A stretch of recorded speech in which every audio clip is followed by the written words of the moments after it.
it's a completely different proposition that they've got ahead of themselves. Back at Anfield, a 3-0 deficit against Barcelona. It's going to be tough. It's tough for their running, going up against Manchester City for the Premier League if they don't end up top, if they don't end up with the Champions League trophy. Is it a disappointment if there's no silverware? Disappointment, but not a failure. Failures are not competing. You know, what more could Liverpool have done? Yes, they've had a 10-point lead. They've been in that position in the Premier League. Make no, you know, don't be delusional. Man City are an unbelievable team. The Champions League, they've gone away, very aggressive, very attacking performance from Liverpool. I felt they left themselves too open, especially on the left-hand side with Robertson. You thought they'd have more caution? Yeah, I just feel at 1-0 the game's perfectly poised. It isn't necessarily about the away goal in that moment. I'm not saying you don't seek it or you go for it, but I thought it was a masterstroke from Valverde to bring on the right back. Thanks for reminding me. I've had about 10 misattempts at trying to pronounce his name, and I thought he exploited the space Robertson left. It dragged Van der Dijk into the wide spaces, and I think it allowed the space for Messi to exploit in front of the back four, and that for me was the game changing, as well as just the quality in the penalty box. Barcelona's execution was of a higher level than Liverpool's, regardless of the chances that Liverpool created. I think Suarez's movement, Messi's ability, as we know from a free kick, was the difference in the game. I think it's because Liverpool were getting so much possession, weren't they? Yeah, Barca were withdrawing, perhaps conceding possession, but they must have thought, here we are, we're in the new camp, look, we're stroking the ball about 30 yards from goal. They've been perhaps a surprise from Liverpool to think, well, I think so. We're seeing so much of it. You saw the possession stakes, they were practically 50-50, which how often do you see that in the new camp? So they must have thought, we've got a chance here to go for it, perhaps come away with a 1-1, maybe nick it, who knows?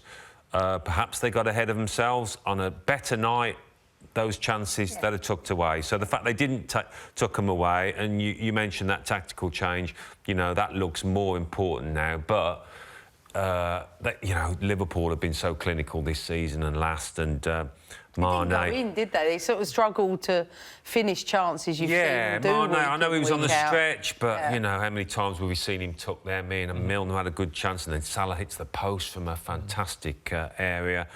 Wasn't their night in the final third, but, yeah, I mean, the tie really is over, isn't it? You say an early goal at Anfield, an absolutely buzzing Anfield, and who knows, but...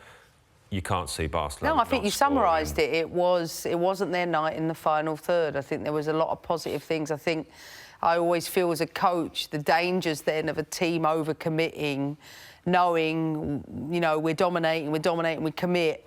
The sucker punch is the second goal for Barcelona, because it then gave the crowd the momentum. And look, there's a world-class free kick that, you know, you're not going to do... No other player is going to, you know, do what Messi does. I think it was his 600th Absolutely goal. right. It was his 600th. I mean, it would be remiss of us not to mention one of the greatest we've ever seen, in the sense of how prolific I mean, this is just no matter how many times you look at it, and the numbers are that big that they almost become redundant because it sounds ridiculous, doesn't it? Yeah. 600 goals, as Emma says, 599, 600 in that game, one a tap-in from inside the 6-yard box, one a thunderbolt from 30+ yards.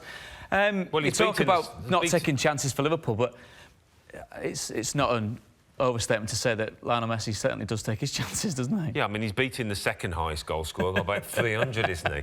But it's easy to forget, you know, I've commentated on him a lot, and when you're watching him, I was watching him in the huddle beforehand at the new camp, and he was giving that team talk, and then when he stroked that 30-yard free kick in, it's easy to forget that you're looking at probably the best player to have ever played the game. I know it's difficult to compare generations, but there's a valid argument for that, and we're just so lucky to be able to enjoy what he's doing at the moment. You know, one of the things he's been criticised for, perhaps, is that lack of impact for Argentina and his leadership.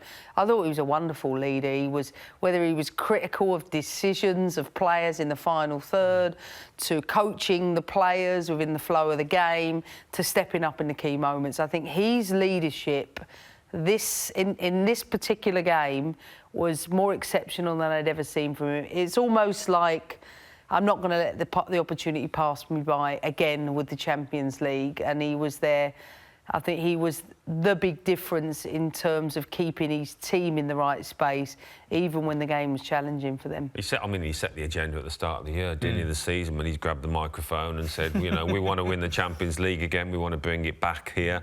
Got a huge roar from the Barcelona followers, and he's just matured, hasn't he, as a leader. In his early days, you'd have never thought that. You'd have just thought he was the little lad that he's an inspiration who can change a match. But as the years have passed, he was berating players. I mean, Abidal was they're in positions inside. He looked to play the ball across instead of taking the shot off. He was absolutely furious. You could see him give looks to Suarez if he didn't get the ball in certain situations.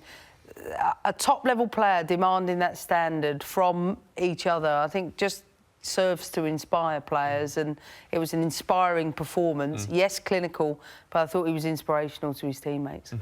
Safe to say there's no debate on the quality of Lionel Messi, but the debate at the very top end of the Premier League. We've got both teams in action over the course of the weekend. Obviously, Newcastle take on Liverpool and Manchester City are in action on the Monday Night Football. Do we see the table staying as it is by the end of the season? Who knows? Who knows? Hopefully you two know. No, I mean, the Newcastle trip is a tricky one. Rafa Benitez, you know, against his old club. Maybe he wouldn't want a successor of his at Anfield to be... you know, winning the league, something he couldn't do. And we know tactically he'll make it difficult. But I think Liverpool will get through that. I mean, they might only draw, but that takes it to the last day. I mean, Liverpool could finish on 97 points and not win the league. I mean, how unlucky is that? I mean, that would be the most unlucky runners-up in history, not just Premier League history, I think. The standards have been so high this season. So they've done nothing wrong. They've not bottled it. They've lost one game. I mean, my Arsenal team in 1991, we were lauded to the skies for losing just one, but we won the league. They might end up finishing second. So it's been a fantastic race. I do think City will end up winning, but Liverpool have done everything possible so far. Agreed. I think it's so tough on Liverpool, but the Premier League is what it is. That there could be one twist. I mean, we're talking about, you know, Man City. I think they've managed the pressure and the expectation once they were in the ascendancy exceptionally well. I know, having conceded a league title this season myself, how hard it is to retain it and how to keep that level of performance, not just motivation, the level of performance amongst your players. So he serves, you know, he deserves real credit for that. I think Klopp equally deserves that. And I think to think that Liverpool could end up without a trophy is just unbelievable. And I think the race for the top four finish, you know, I think it will stay as it is. I think Chelsea and Tottenham will remain where they are. That was the question, wasn't it? You mentioned it. That was the question. No. The question was, though, at the start of the season, could Pep retain the desire? Something Sir Alex Ferguson did, didn't he, with United? You know, but we're talking about, you know, very wealthy footballers who have achieved maybe all they set out to achieve, but can they go again? So, I mean, fair play to the manager. And he always finds new players to do it. I mean, Bernardo Silva, what a revelation he's been for Man City. I think just being able to produce the same, you know, the same qualities differently. Sterling been at another level this season. They're both deserving winners, but ultimately can only give the crown out to one of them.